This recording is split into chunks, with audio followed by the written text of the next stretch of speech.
Welcome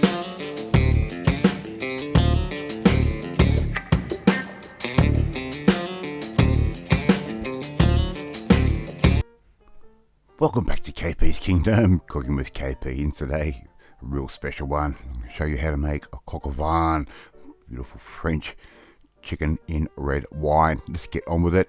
Here I've got 5 chicken cutlets, and I'm going to season these up really nicely with a bit of salt and pepper.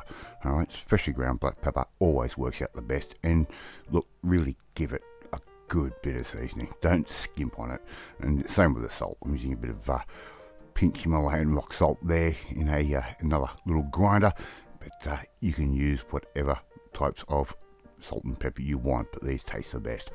So we've salted the skin side, then we're going to salt underneath. Okay, make sure we get plenty of that seasoning on there. Alright, here I've got around about 5 bacon rashers, and I've just sliced that up into nice little strips like that.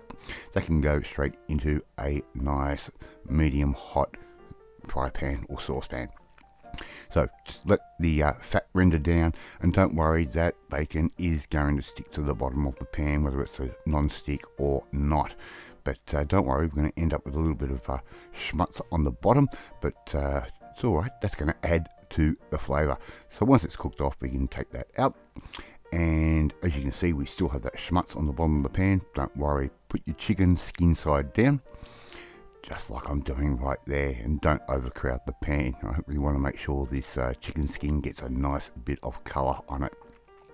Now, as that cooks off, the fat is going to start rendering down, and we're going to end up with the most amazing product when this is finished. So just check it from time to time, and as you can see, we've got a nice bit of colour on there. We're going to give those a quick flip, just like that, and we're going to cook off the other side. Again, just a good browning. We don't need to cook this all the way through, we just need to sear in some of those flavours. Right, we can take those out and put them back aside, just like I'm doing right there. And as you can see, we've got even more schmutz on the bottom of our pan. Don't worry, that's flavour, and it's also called fond. Alright, we're going to just make sure we get a little bit more colour on that last chicken cutlet, and the chicken cutlet is a great way to give a really nice good flavour to these, because it's got the bone in. Alright, 1 brown onion. I've just given that a sort of medium fine type chop. Put that straight in, yep, on top of all that schmutz. Don't worry, everything's going to work out okay. And 250 grams worth of button mushrooms, which I've made sure they're nice and clean. Just wipe those off with a little bit of a kitchen towel, and quartered, and they can go straight in. Now, as the juices come out of that, it's going to deglaze your pan. Look at that, all that schmutz is pretty much gone. It's been deglazed with mushroom juice, and the smell already is amazing. Right, give us a little bit of a turn from time to time, and it's a very easy one pan dish this.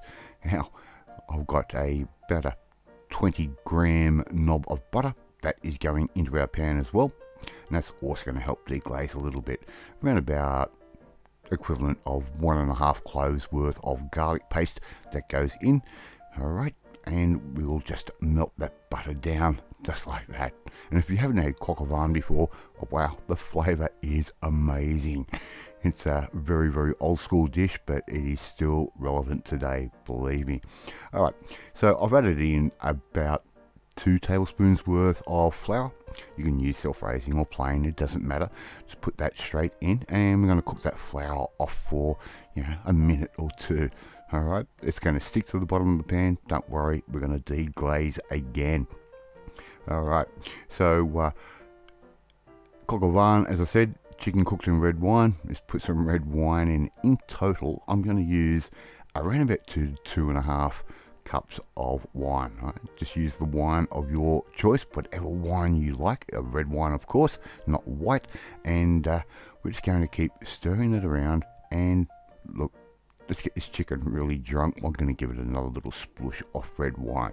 That's all going to go in. Make sure you mix all that flour in with the red wine and the butter. And I'm also going to add in around about 2 cups of chicken stock in total. I can just add that in a little bit at a time. It doesn't really matter. Right, in goes our bacon that we've previously cooked, and that's going to have a nice little crispy edge to it at the moment, but not when we're finished. Right, just keep stirring that through. Now return your chicken to the pan, and try and remember where you had the chicken in the first place. That way they'll all fit in just as they were when we were browning them off.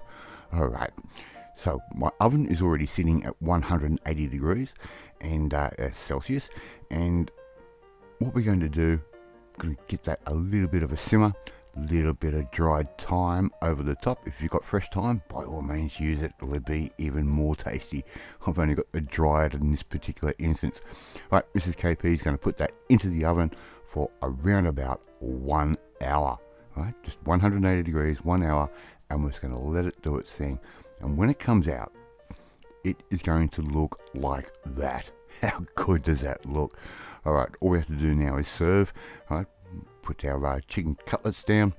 Now you can serve this with rice, you can serve it with pasta, you can serve it with boiled potato, you can serve it with whatever side you like. In our case, I'm going to serve this up with some beautifully whipped potato. Now, make sure you get some of that sauce all over that chicken, and the smell is incredible. And if you haven't had Coq Au Vin before, you don't know what you're missing. It is a really good classic dish and really easy to do. If you've ever been sort of afraid of doing a little bit of French cooking, don't. It is so easy. In goes our whipped potato, just like that. And I'll leave a link in the description below on how I make my perfect whipped or mashed potato. Alright, thank you so much for watching this video. Really do appreciate it. And if you like this video, hit that like button. It gives me confidence. Should make you feel warm and fuzzy too. Leave a comment. I love reading, love responding to them. Hit that notifications bell to be notified every time a new video goes up. And share this video with all your friends on all platforms of social media. If you want to see how I make French cooking look really easy, and it is just like this, you need to come and join the family, my family. Hit that subscribe button and you'll never miss another one of my videos again. After eat my Coq Au Vin, and I will catch you next time. Bye.